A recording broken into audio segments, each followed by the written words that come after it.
50년 동안 내가 계속 그걸 붙들고 있었던 것은 아니고 그 내 마음속에 쟁여져 있었어요. 언젠가는 써야겠지 하다가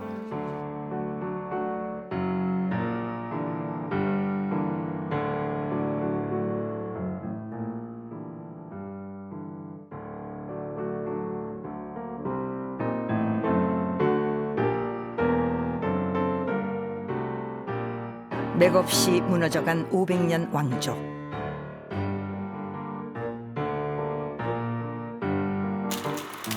야만적인 폭력으로 가득 찬 시대.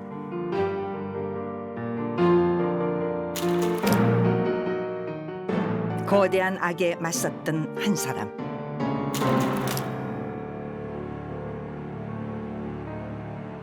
서른한 살 먹은 청년이 맨몸으로 총알 7발하고 여비 100루블을 가지고 맨몸으로 거기 부딪혀 나가는 것이 너무나 놀랍고 너무나 빛나는 대목이라고 생각했죠.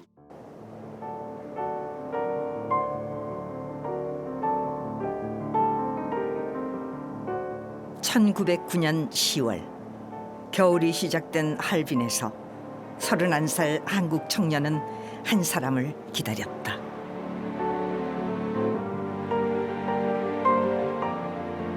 철도는 눈과 어둠 속으로 뻗어 있었다. 그 먼 끝에서 이토가 오고 있었다. 멀리서 반딧불처럼 깜빡이는 작은 빛이 다가오고 있는 느낌이었다. 빛이라기보다는 거역할 수 없이 강렬한 끌림 같은 것이었다. 두 박자로 쿵쾅거리는 열차의 리듬에 실려서 그것은 다가오고 있었다.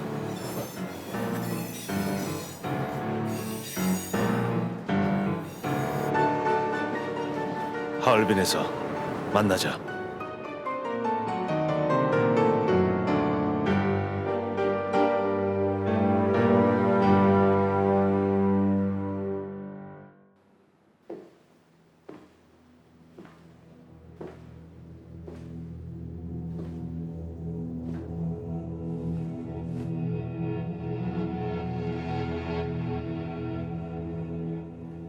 氏名、年齢、職業言いなさい。 이름은 안응칠. 나이는 31세. 직업은 포수다. 兵装、敵視している人は誰だ？ 최근에 한 명 생겼다. 誰なのか？ 이토 히로부미다. 러시아 극동 블라디보스토크.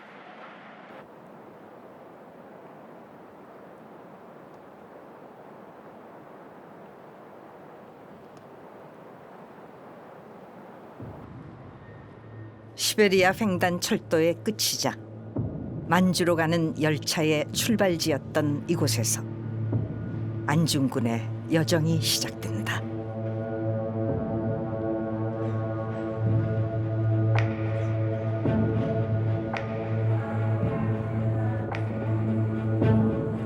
자네는 왜 나를 따라 나서는가?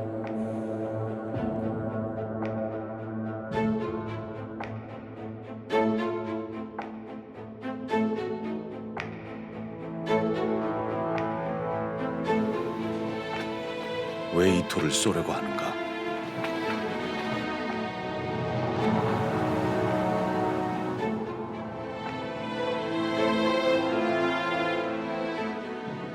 그런 것은 말할 필요 없다.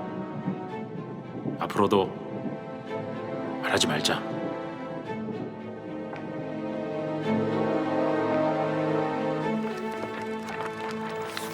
김우는 두 개의 길에 주목했다.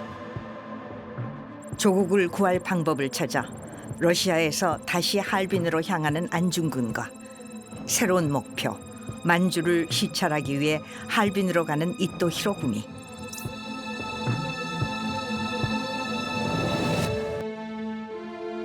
시대를 함축하는 두 길의 이야기다.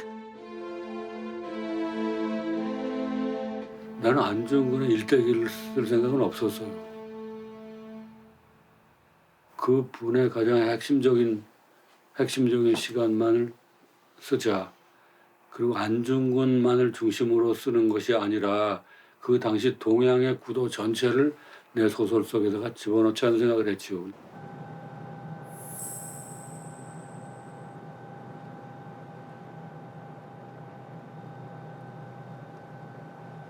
(19세기) 후반 조선의 서쪽 바다는 바람잘 날이 없었다. 제국주의 열강은 호시탐탐 강화도를 노렸다.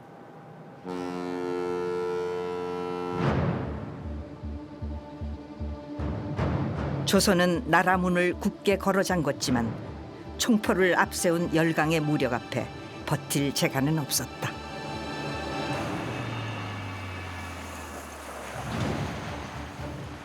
기울어가는 부군의 서막이었다.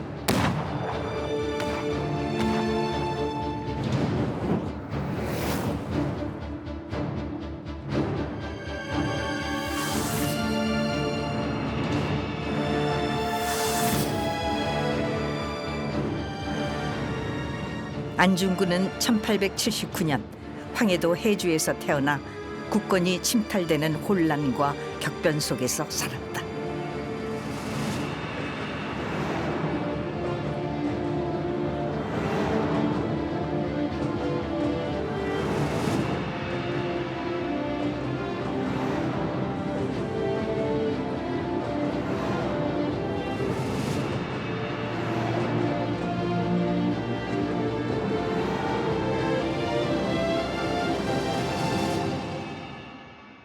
청년 안중근의 시대는 희망이 없는 암흑이었다.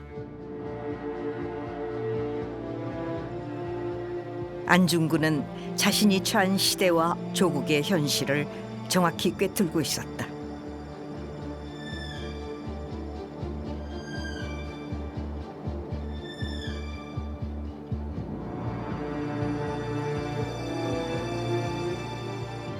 그는 불의한 세상 앞에 주저앉는 대신 맞서는 길을 택했다.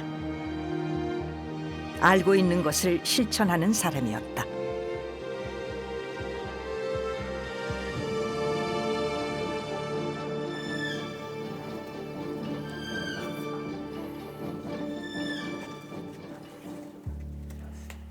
이게 자서전이기 때문에 본인이 본인의 문체로 문장을 쓴 것이잖아요. 정의를 위해서라면 이제 물불을 가리지 않는다라는 것들이 은연히 드러나고 있어요. 아주 어렸을 때 일화부터 시작을 해서 본인이 한번 옳다고 생각하는 것은 반드시 행동에 옮기고 마는 그런 일화들이 성장하면서 반복적으로 나타나고 있습니다.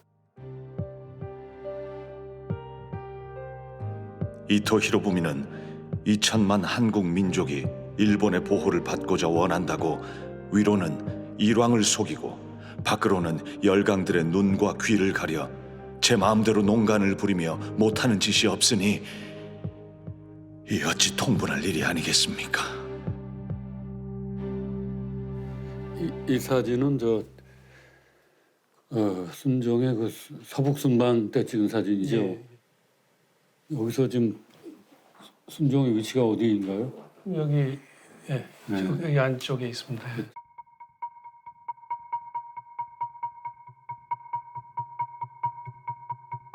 저런 대열을 이제 고려 왕실의 폐허에다가 저렇게 배치하고 찍은 사진을 보니까 예. 제가 저걸 볼 때 이건 굉장히 그 정치적인 의도를 가지고 찍은 사진이 아닌가 싶은 그런 생각을 제 나름대로 했죠.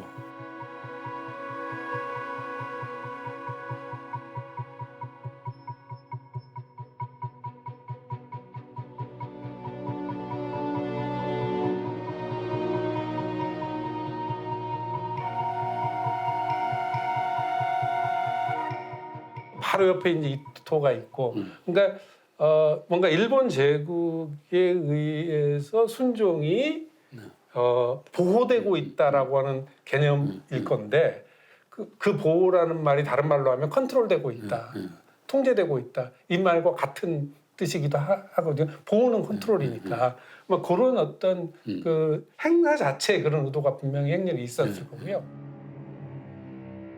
1909년 1월 대한제국 순종 황제는 서북지방으로 순행에 나섰다. 매서운 한파가 몰아치는 겨울 순행.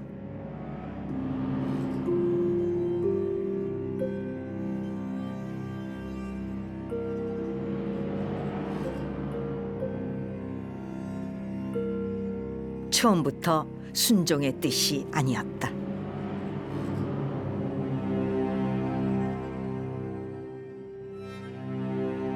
순행의 기획자는 통감 이토 히로부미. 순종을 이용해 손쉽게 한국을 지배하려는 의도였다.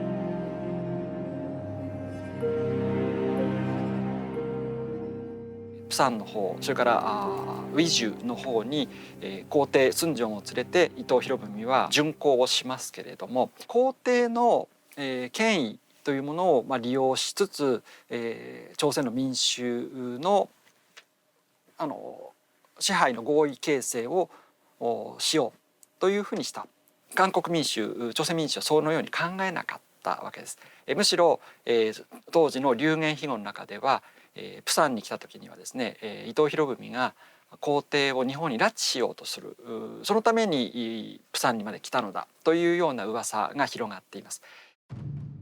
백성들은 추운 겨울 순행에 나선 왕의 안위를 걱정하며 일본을 경계했고 이토의 책략은 통하지 않았다.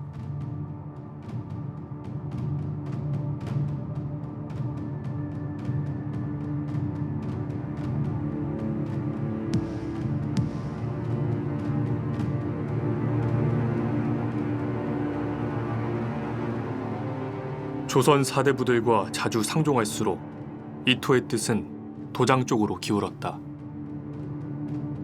왕권의 지근거리에서 세습되는 복락을 누린 자들일수록 왕조가 돌이킬 수 없이 무너져갈 때는 새롭게 다가오는 권력에 빌붙으려 한다는 사실을 이토는 점차 알게 되었다.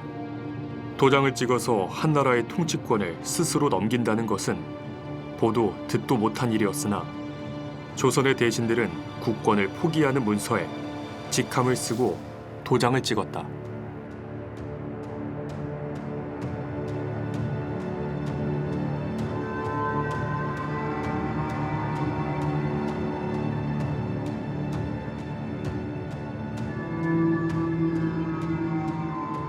도장의 힘은 순조롭고도 명료했다. 주권을 이제 팔아먹는 거잖아요. 넘기는 거잖아요. 그때 거기에 동의한 사람은 다 우리 사회 지도층이었어요. 임금 주변에 있었던 아주 높이 출세한 지도급 인사들은 다 거기 동의한 것이죠. 그러나 이 백성들은 격렬하게 정해서 죽을 때까지 싸운 것이죠. 이 백성들은 조선 500년 동안 가장 천대받고 탄압받던 백성들이 거기에 저항한 거예요. 한 영국 기자의 눈에 비친 조선의 비극. 그가 만난 의병들은 처절했고 그 의지는 놀라웠다.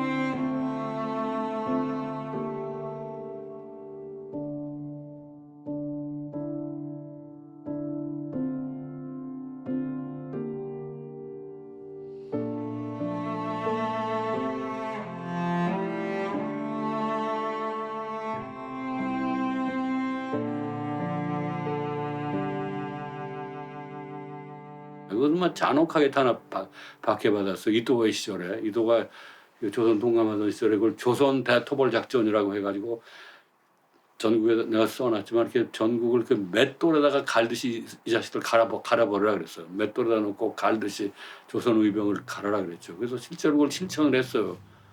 일본들이.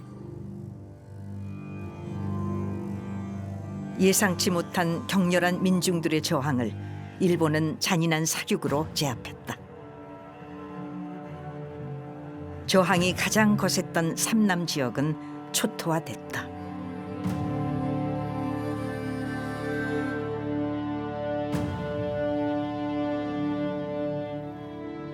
황토를 빼앗고 사람을 죽이는 자가 폭도입니까? 제 나라를 지키고 외적을 막으려는 사람이 폭도입니까? 한국에 대한 정략이 이같이 잔혹해진 근본을 따져본다면 이는 이른바 일본의 대정치가라는 늙은 도둑 이토 히로부미의 폭행에서 기인된 것입니다.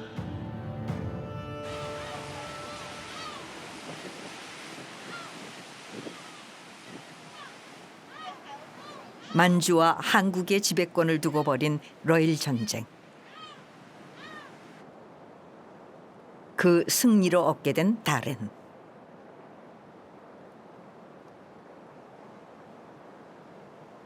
이토 히로부미는 다렌을 통해 대륙으로 향했다. 가는 곳마다 성대한 연회가 열렸다.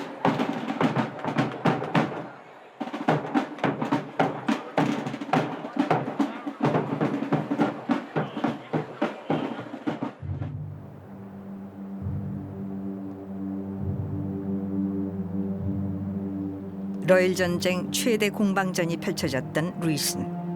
일본은 4번에 이르는 공세 끝에 203 고지를 점령하고 전쟁의 승기를 잡았다.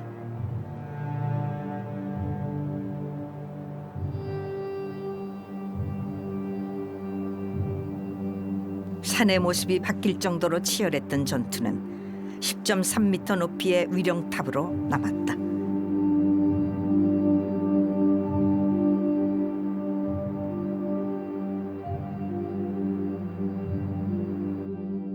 이 죽음의 언덕에 올라 정복자 이토는 시상을 떠올렸다.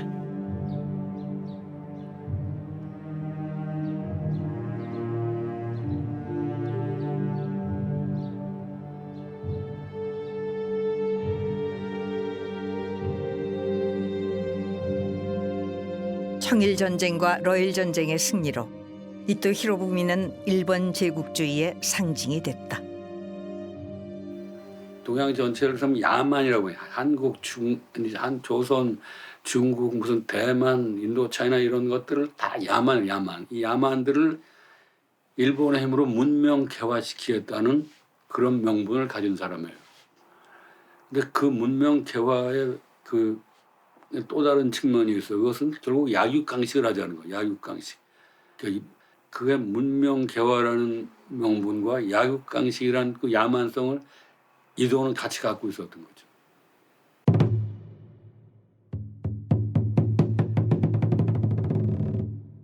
농민 출신의 하급 무사였던 이토 히로부미는 야심 많은 젊은이였다.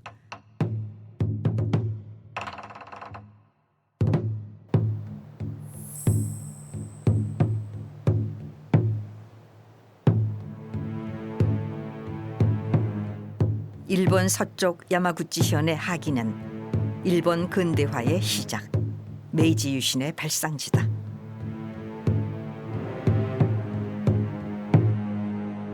하기성은 에도 막부 시기 조슈번의 근거지였고 이토 히로부미는 이곳의 하급 무사였다.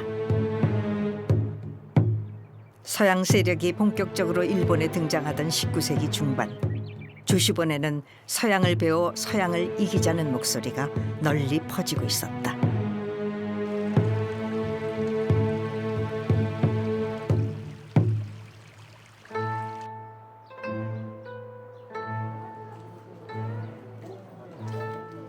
하기의 작은 공부방, 효과 손죽구. 이 공부방의 젊은 주인은 신분에 상관없이 학생들을 가르쳤다.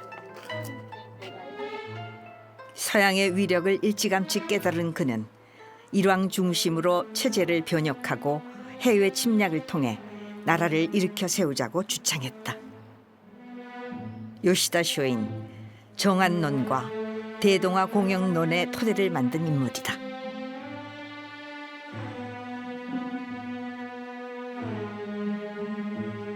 商家労損といえども誓って秦国の幹とならんという言葉が残ってるんですが、要するに日本を背負って立つような人材を絶対ここから作るぞというふうに次第になっていくんですね。で塾生が増えてくる段階で、そういうことでして、諸君もですね、塾生みんなもそういうつもりで一つお互い学問励もうじゃないのかということなんですね。 제자들은 요시다 쇼인의 가르침을 실천했고 일본을 제국으로 이끌었다. 이토 히로부미도 그중 하나다.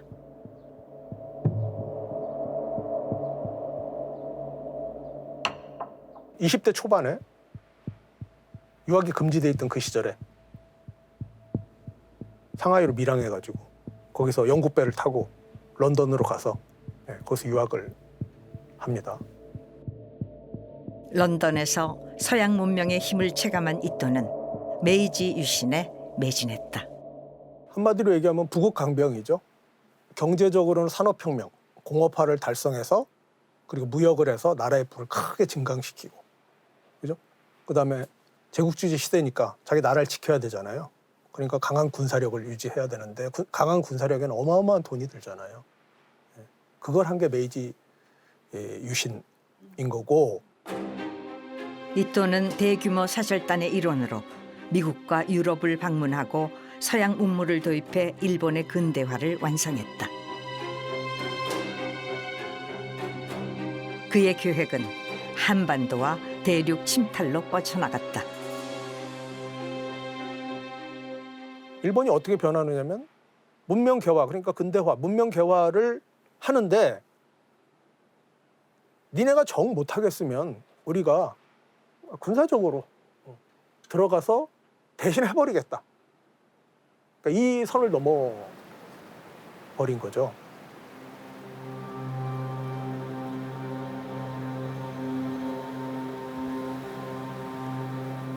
이 문명 개화는 곧 서구화였고 한국인이 수천 년의 역사 속에서 이미 이룩한 문명은 개화의 추동력에 합류할 수 없었다. 20세기 초의 한반도에서 과거는 미래를 감당할 힘을 상실했고 억압과 수탈을 위장한 문명 개화는 약육강식의 쓰나미로 다가왔다. 한국의 두 청년이 이토의 계획을 멈추고자 나섰다.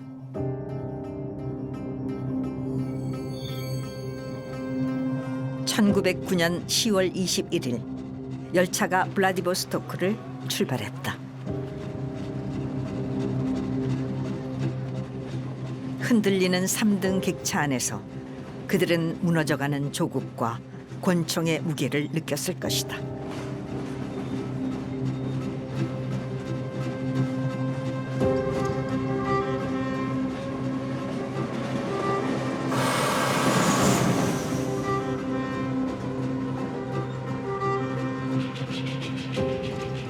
제국의 침탈에 맞서는 평화의 길.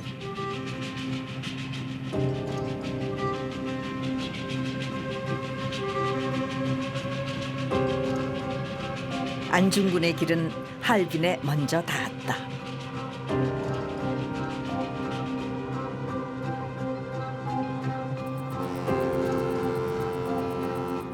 이토 히로부미는 일본에서 출발했다.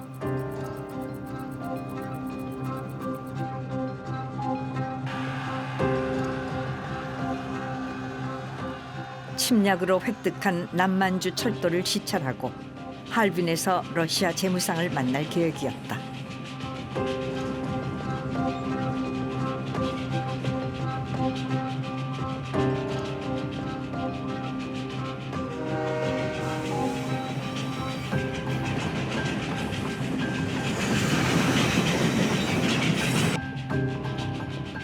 대륙을 향한 야욕의 길.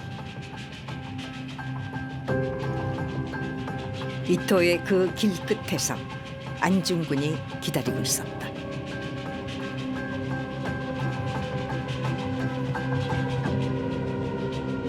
이도로서는 가장 승리에 빛나는 순간이 그게 역마다 내려가지고 이제 정복자 위세를 과시하면서 할빈으로 가는 것이죠. 정말 신바람 나는 여행길이죠. 거기에 이제 그 철도에 안중근은 거꾸로 들어간 거예요. 거꾸로 블라디보스톡에서 그걸 만나러 이제 간 거죠. 거기서 죽이러. 두 개의 길, 필연적 충돌이 예정된 두 열차가 할빈으로 향하고 있었다.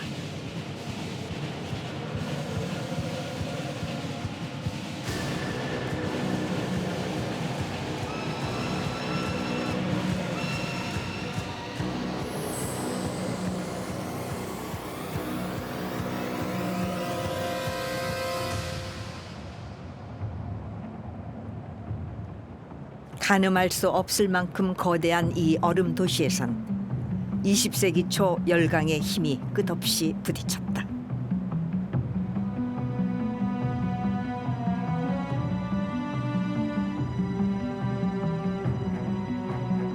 중국 동북지방의 중심 도시 할빈.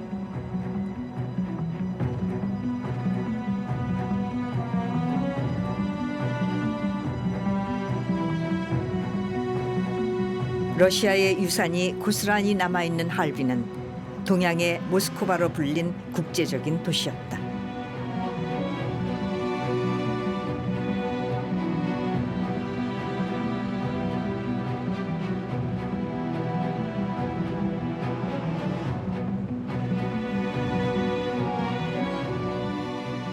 以前它是小渔村，满语叫那个打鱼泡，还有一个是那个晒渔网。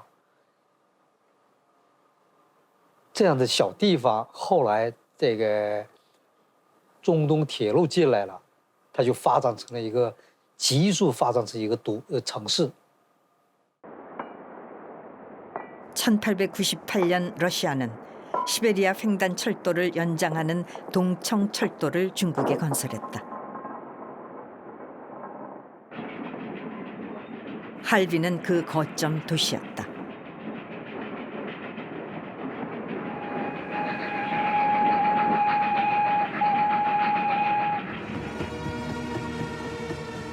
러시아는 할빈을 본진으로 만주와 한반도 진출을 노렸다. 하지만 러일 전쟁 이후 일본은 동청 철도의 관할권 일부를 빼앗고 남만주 철도를 운영했다. 일본은 이런 국내 철도뿐만이 아니라 한국 철도, 나아가 만주 철도로 이어지는 이런 그 철도 네트워크의 중요성, 이것을 통해서 동아시아 물류를 장악하고 또 대륙 침략의 기반으로 삼고자 하는 어떤 정책적인 노력을 지속적으로 전개해 왔다고 볼 수 있습니다.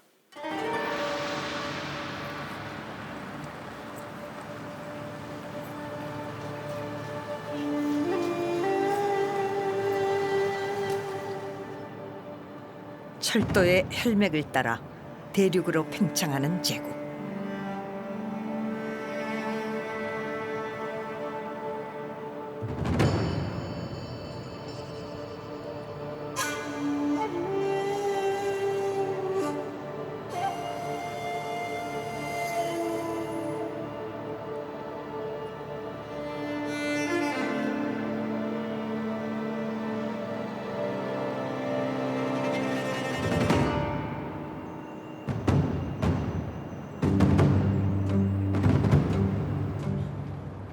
이 거대한 도시에서 이토를 기다리며 안중근은 자신의 결심을 돌아봤다.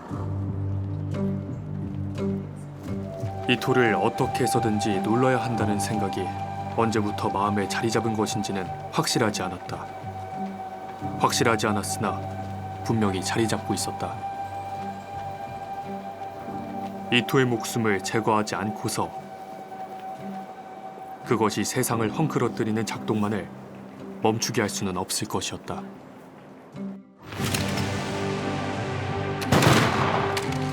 안중근의 총은 망설임이 없었고 어긋남이 없었다.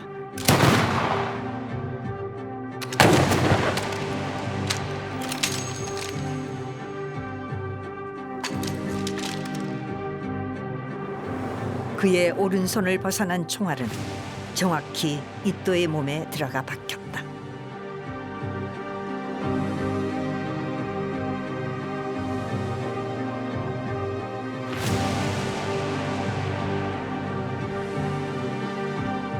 가늠쇠 너머에서 비틀거리며 쓰러지는 이토의 모습이 꿈속처럼 보였다.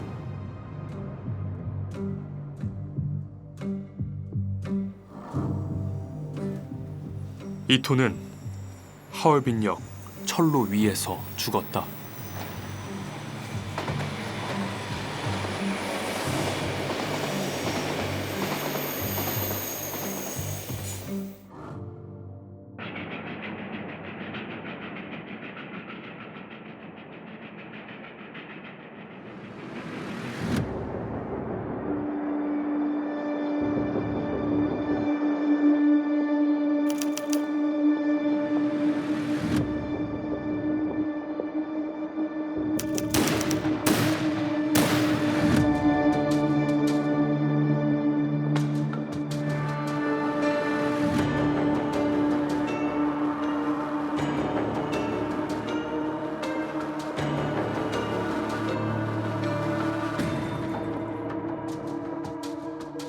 안중근은 현장에서 러시아 헌병대에 체포돼 일본에 넘겨졌다.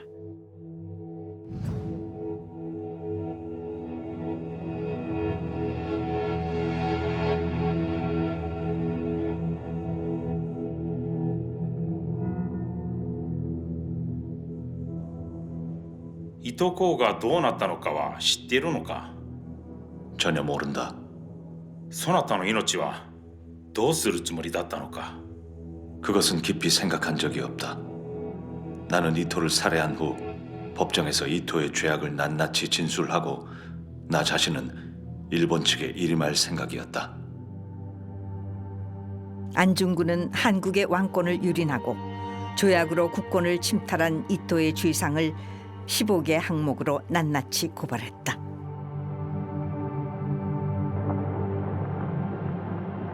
도쿄에서는 이토 히로부미의 장례식이 열렸다. 황족과 고관 대작들이 모두 참석한 엄숙하고 성대한 국장이었다.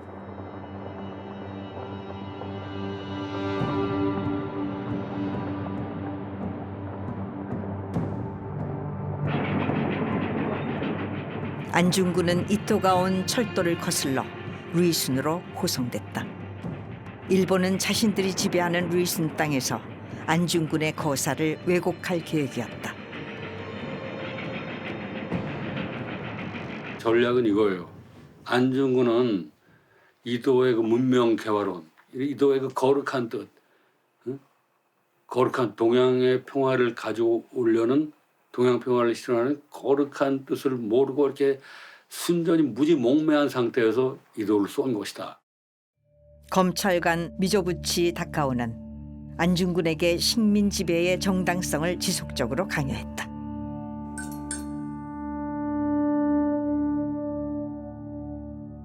한국が日本の保護を受けて以来、殖産工業は発達し、衛生交通は徐々に完備しつつある。 그것들은 다 일본인을 위해 한 것이다. そなたは世界の大勢を理解できないものだと思われるが、どうなのか。 나는 그렇게는 생각하지 않는다. 한국은 상당히 발전하고 있다. 韓国が発達しているとはそなただけの考えで、決してそうではない。 일본도 메이지 초기에는 문명하지도 않았고 진보도 하지 않았다.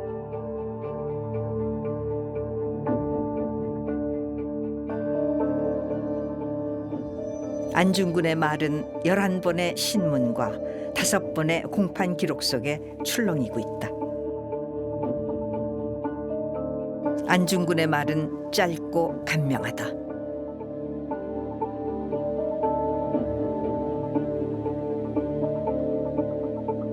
그의 말에는 유불리를 따짐이 없고 물러섬이 없다.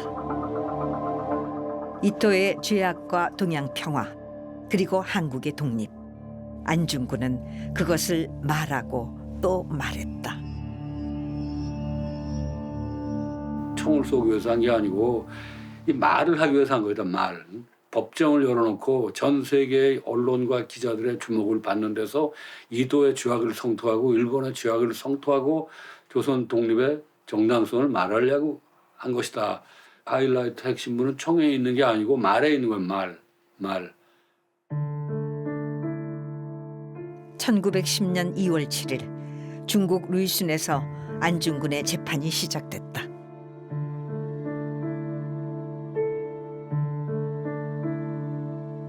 세기의 재판이었다. 안중근을 직접 보기 위해 많은 방청객과 외신들이 몰려들었다.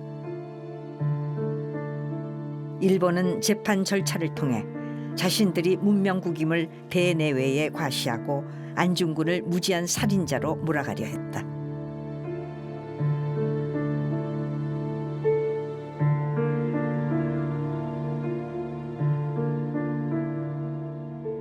하지만 명료한 안중근의 말은 반박할 수 없는 것이었다.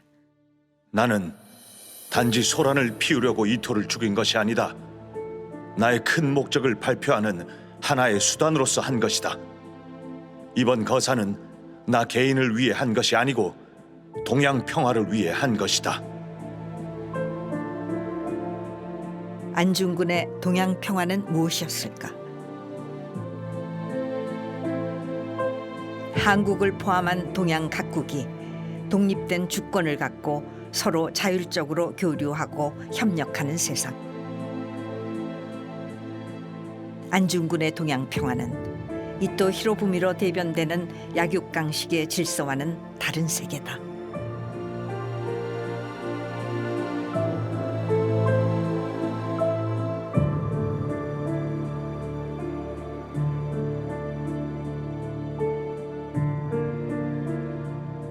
조선이 독립을 해야지 발전이 가능하지 식민지가 되면 발전할 수 없잖아요. 그러니까 바로 동양 평화론의 조건도 조선이 무조건 독립을 하는 거예요. 그러니까 조선이 식민지가 되면 동양의 평화는 없는 거예요. 그러니까 동양 평화를 지키기 위해서 조선은 독립을 해야 되고, 따라서 동양 평화를 진정 바란다면 일본이 한국으로부터 물러나야 된다, 이렇게 안중근 의사는 주장을 하고 있었습니다. 예.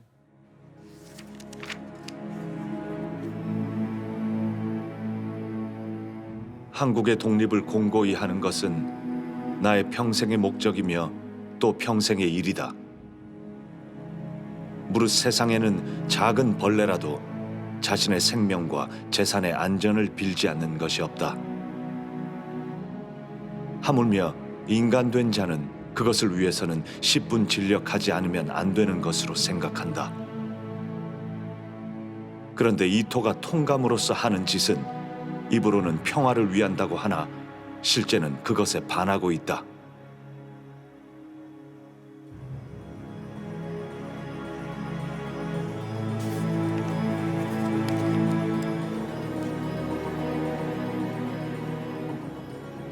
이토는 통감으로써 한국에 온 이래 한국 인민을 죽이고 선제를 폐위시키고 현 황제를 자기 부하처럼 압제하고 인민을 파리를 죽이듯 죽여버렸다.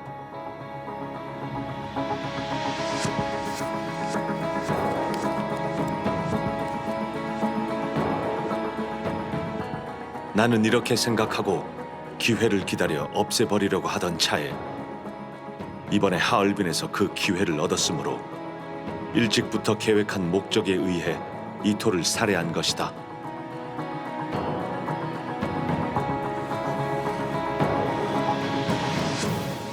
안중근이 가진 물리력은 권총 한 자루. 그의 대의는 대한 독립이었다.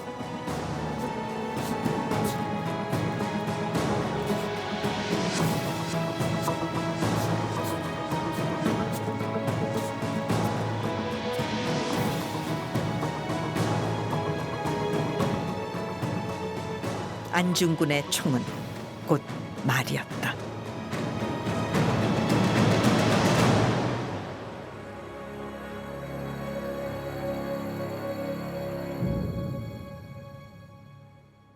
새로운 세계를 연 거야.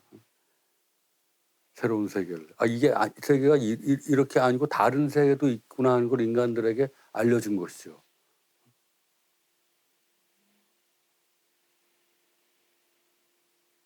새로운 세계와 언어의 세계가 있다는 걸 보여준 거예요.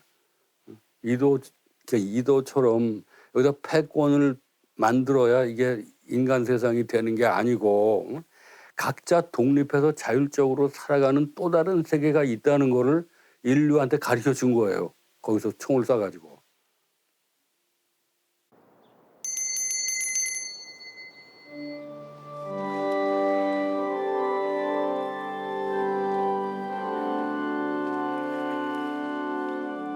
(1910년 2월 14일) 안중근은 사형을 선고받는다. 그는 항소하지 않았고 의연하게 죽음을 받아들였다.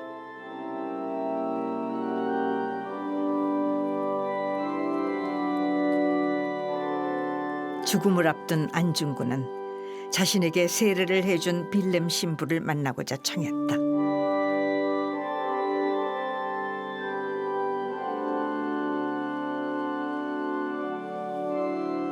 루이슨 감옥에서 빌렘 신부의 면회와 고해성사가 이루어졌다. 안중근 생애 마지막 고해성사였다.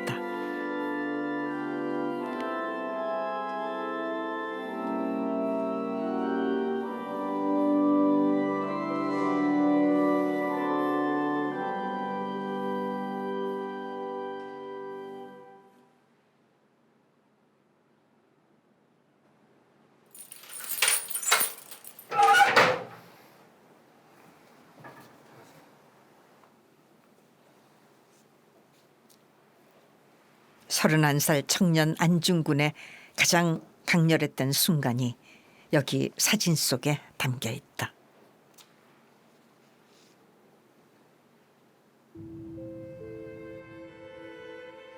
검은 프로코트에 빛나는 눈동자가 우리를 본다.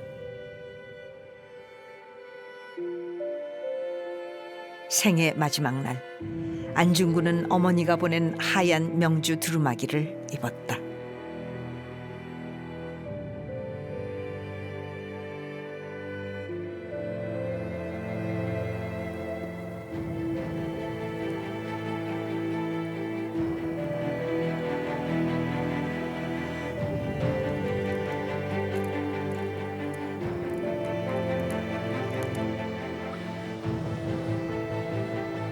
대저 합치면 성공하고 흩어지면 패망한다는 것은 만고에 분명히 정해져 있는 이치이다.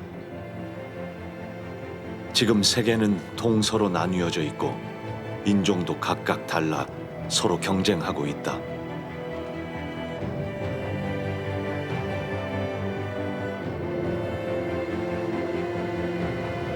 우크라이나 전쟁이 발발한 지 이제 곧 1년입니다. 러시아군이 최소 5개 안중근으로부터 113년. 우리는 과연 진보했다고 말할 수 있을까? 타이완 북부와 동부, 서남부 해역에서 일본은 미국과 전례 없이 밀착하며 몸집을 더욱 불리는 모양새입니다. 북한이 오늘 오전 8시 50분쯤 강원도 원산 일대에서 동해상으로 단거리 탄도미사일 3발을 쐈습니다. 삶을 좋아하고 죽음을 싫어하는 것은 모든 사람의 한결같은 마음이거늘 밝은 세계에 이 무슨 광경이란 말인가.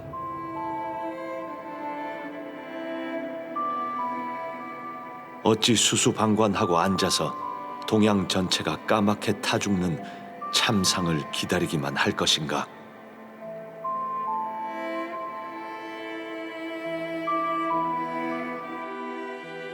또한 그렇게 하는 것이 옳겠는가?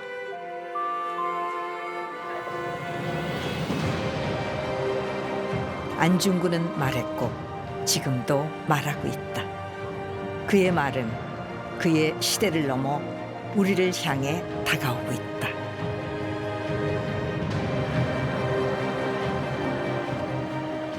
근데 안중근은 이런 시대가 오리라고 감히 상상을 못해. 이렇게 무시무시한 날들이 오리라고는 생각을 못했던 것이죠.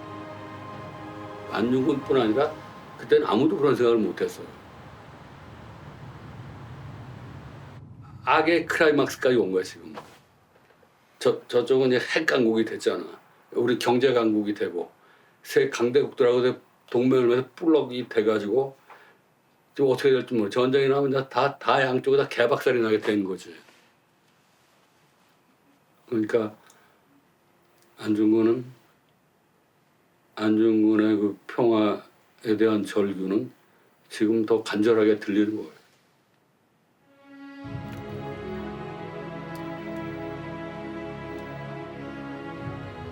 나는 그 인간이 이런 시대에 그냥 그대로 그냥 매몰돼 버릴까 봐 걱정해요.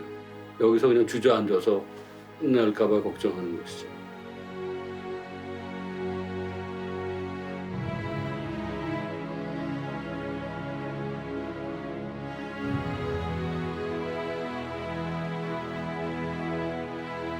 내가 할빈에 한 번은 못 가봤어요. 할빈에서 저쪽 대련 쪽으로 뻗어나가는 그 철길을 좀 보고 싶어요.